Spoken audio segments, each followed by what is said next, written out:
do you mean put a shirt on? This is what I do. Yeah, I've got many. I do own shirts, yeah. Yeah, funny I am, yeah. My channel, my show, I don't wear a shirt. We felt the temperature. It's bloody hot in here.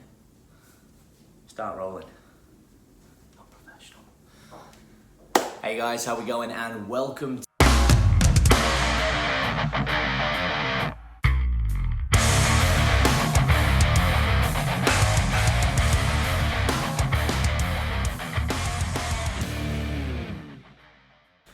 Alright guys, welcome back to another weekly vlog, and as you've guessed probably now by the thumbnail, we're talking about refeeds and diet breaks specifically. So first of all, I've made some notes as always because that's what you do. You make notes, reference points, plan ahead. Okay, so first of all, let's define what a refeed day is, what a diet break is.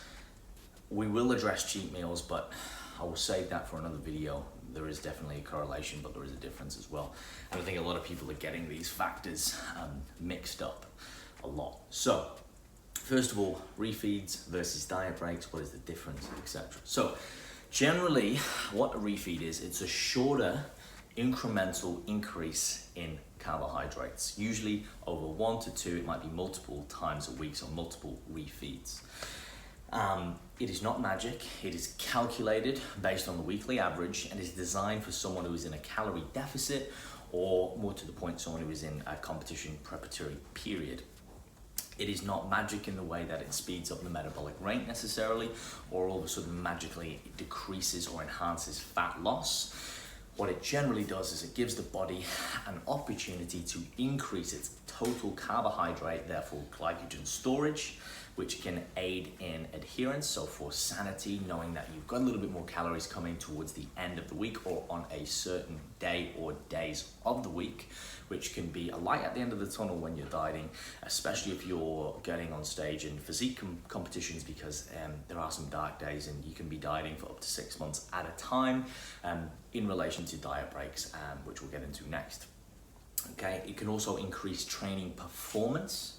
So for example, having a little bit more energy, have a little bit more glycogen stores, allow you to train a little bit harder, perhaps lift a little bit more, retain a little bit more muscle mass and strength, and perhaps if you've got cardio, be able to burn some extra calories as well.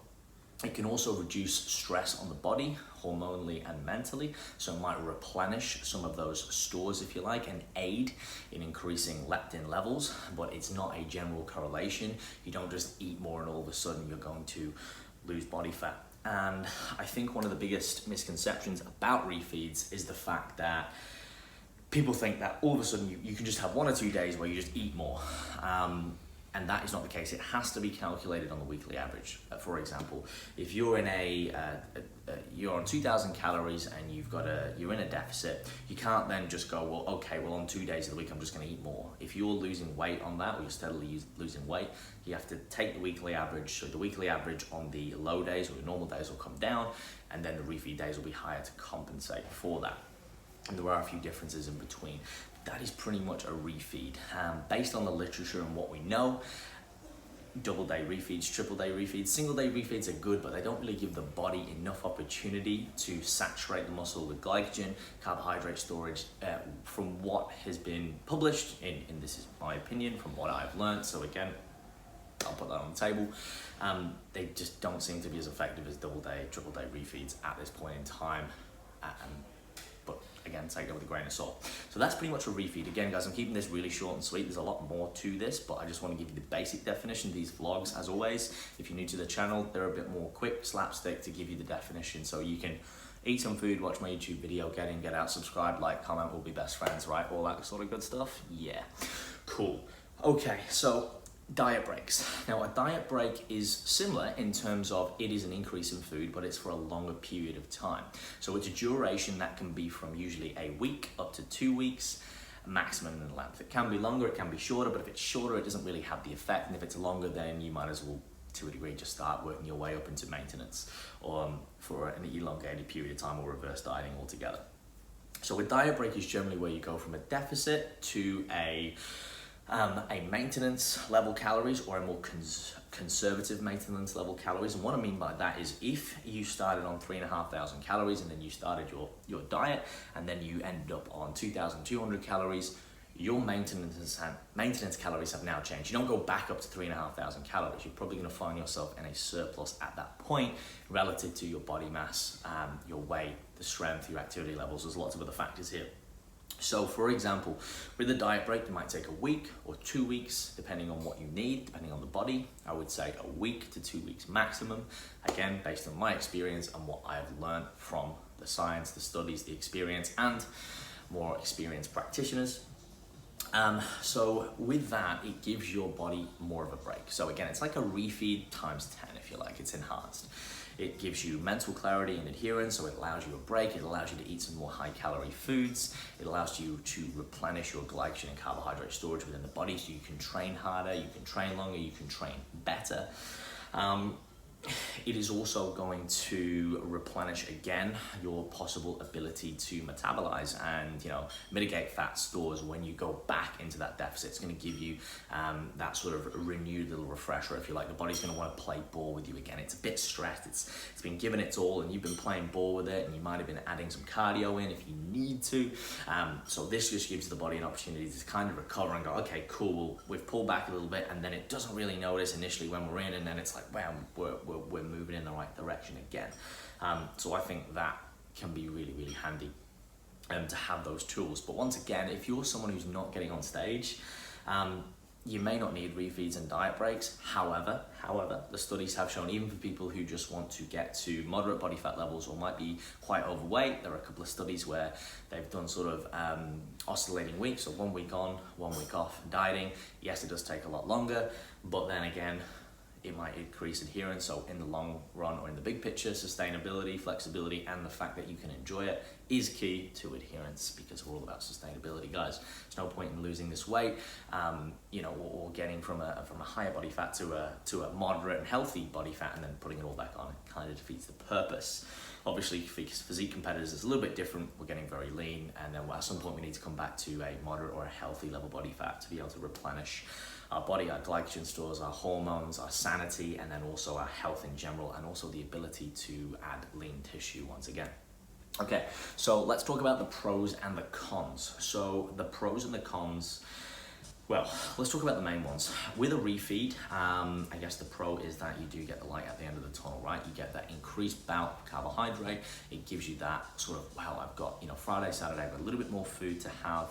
I wouldn't recommend, if you're doing a refeed, necessarily using that just to go out and about and splurge, because you might find that the refeed then doesn't really take effect, because you've used it on really high calorie foods and low volume, meaning density is high, the nutritional caloric value of the food is higher, but the actual food volume, the amount you're eating, is a lot lower.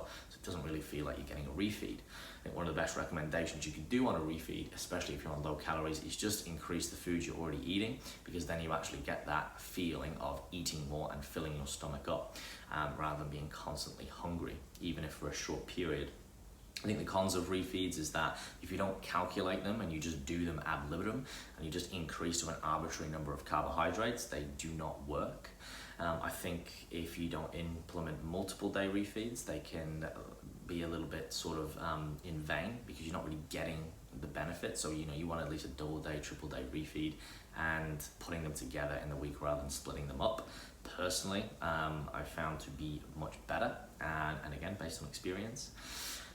Diet breaks, the major con is it's just going to take longer. So if you are someone who is dieting and you want to go on a diet, and you want to go, right, I'm going to spend 6 to 8 weeks in a calorie deficit. If you take a diet break within that time for a week or 2 weeks, that's just going to elongate your dieting period. So it just means less time spent in a surplus, possibly growing muscle, and it also might mean more time where the body's going to just push back as you get to lower body fat levels, and you might just find that you're just not tracking and you get a little bit complacent.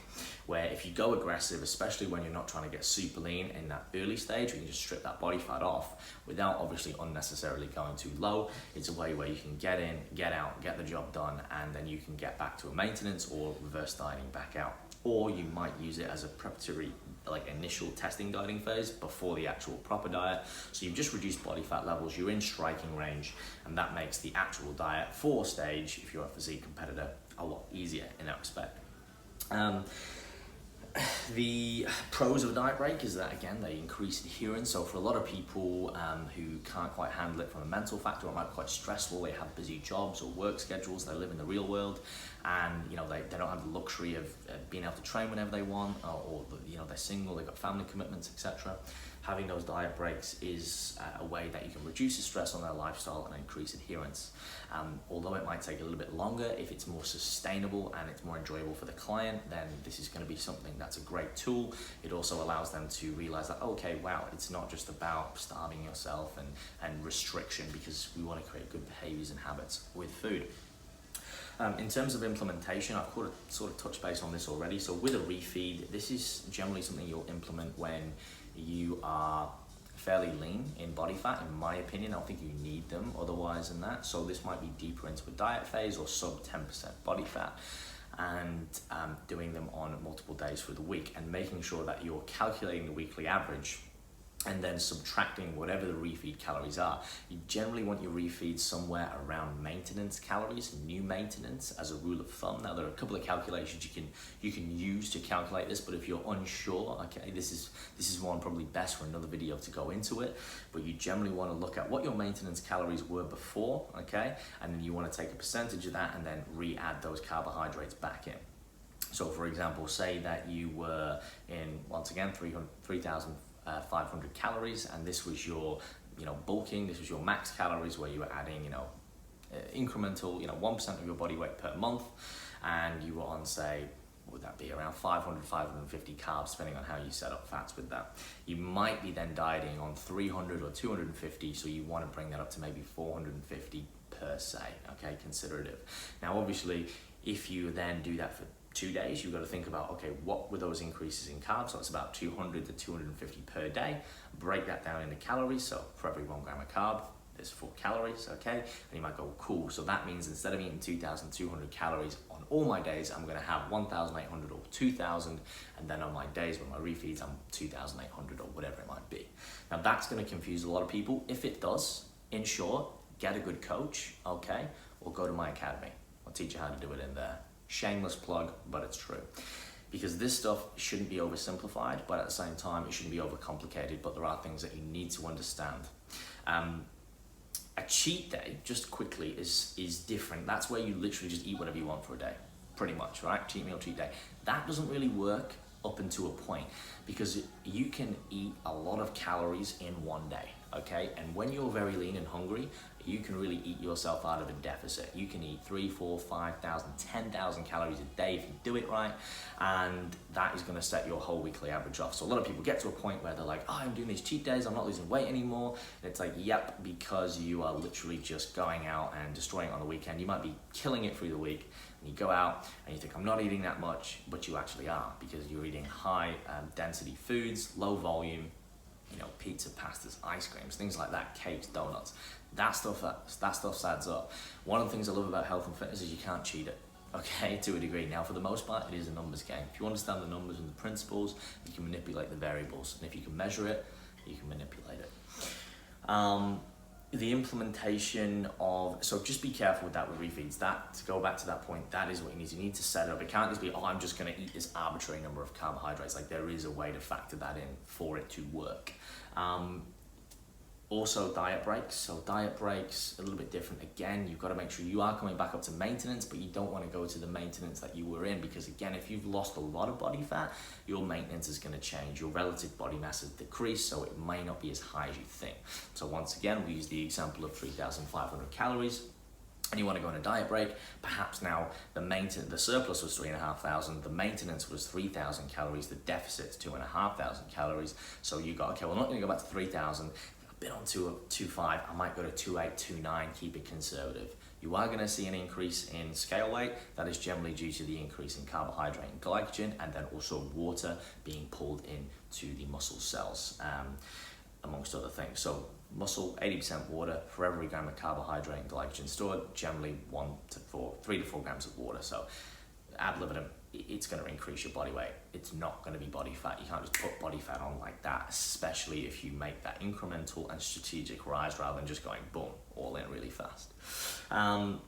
Cheat days we've talked about, and misconceptions. So misconceptions, again, we've kind of touched base on it, but let's just sort of wrap it up a little bit here as a bit of a synopsis. So misconceptions are, you know, refeeds are magic. You eat more, all of a sudden they speed your metabolic rate up and they make you lose fat. Not quite true. We've talked about that. Again, it's all calculated. It's designed to increase adherence, increase your training capacity, and also perhaps reset and give the body a little bit of break to reduce stress, to therefore continue on with the body fat process, losing the body fat process, if you like, so to enhance and increase that. It tricks the body into thinking, okay, cool, was scarce and now it is here. We can now relax a little bit and cool, we can get back on that weight loss journey. Again, it's all calculated on a weekly average. Diet breaks, I don't know if there's many misconceptions about that. I think perhaps it's a similar thing where people think, oh, I'm going to take a break from the diet and all of a sudden I'm just going to lose more fat because I'm going to speed my metabolic rate up, or whatever it is. Again, it's not true. It's you can lose weight initially on a diet break because your body's relaxing and it might actually withdraw or stop holding any water that it was holding, depending on how hard the diet was. You might increase your NEAT, so when you have more food, you generally move more, non-exercise activity thermogenesis, so you might find, oh, you're creating a bigger deficit. When you're not consuming a lot of food and you're getting very lean, your body will just want to sit and stay. It's not going to want to move around a lot and do things. So your body's very clever at conserving energy. So you might find that, subconsciously you're not thinking about it, but you're going on more walks, you're training harder, you're moving around, you're fidgeting more throughout the day, therefore you're burning more calories. Depending on the size of your maintenance calories, you might find yourself burning more calories again. And in terms of cheat days, which again we've talked about, I think this is probably one of the biggest misconceptions around that, in terms of, you can just fucking have a cheat night or a date night. Oh, Jesus Christ, I've heard that term many times. And it's like, oh, this is my cheat day. And, I'm like, well, if you're serious, that's fine. But if you're serious about losing weight, you can't just wing it. Like, you can't just go and eat whatever you want. Like, at some point, you're going to have to calculate this. You see a lot of people on social media, on Instagram, who've got a lot of muscle mass. And yeah, they can get away with that. They might be calculating it, they might not be transparent about that. But if they've got a shit ton of muscle mass, like, they can probably go out and destroy quite a few calories, unlike yourself, unless you're a really big unit. And even then you still have to calculate it. So don't believe everything you see or hear, even this, take it with a grain of salt. But that is based on my experience, what I've learned to date from the literature, again, from my coaches, my mentors, my practitioners. There's a bit of a synopsis. There's probably stuff I've left out. I definitely have the nitty-gritty details, but that is the general overview of it. So hopefully that gives you a better idea of refeeds and diet breaks, how to implement them, a couple of the pros, a couple of the cons, and also a couple of the definitions, which put it a little bit more into perspective. So if you like the video, subscribe for weekly content, okay? Comment with anything that didn't make sense, or if you really want to go, hey man, I'm not really sure about this, or hey, I really like this, let me know. Feedback is great. Keep it positive. I'm happy about it. Share it with someone who perhaps has had this question, or perhaps might be doing it wrong and doing these cheat days or ad libitum and just going on the whim. And of course, I will see you back here next week for another video. In the meantime, guys, as always, you know it, stay fearless.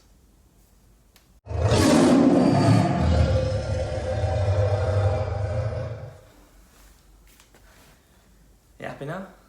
Right? A bit more professional for you, is it? You know what? Bollocks.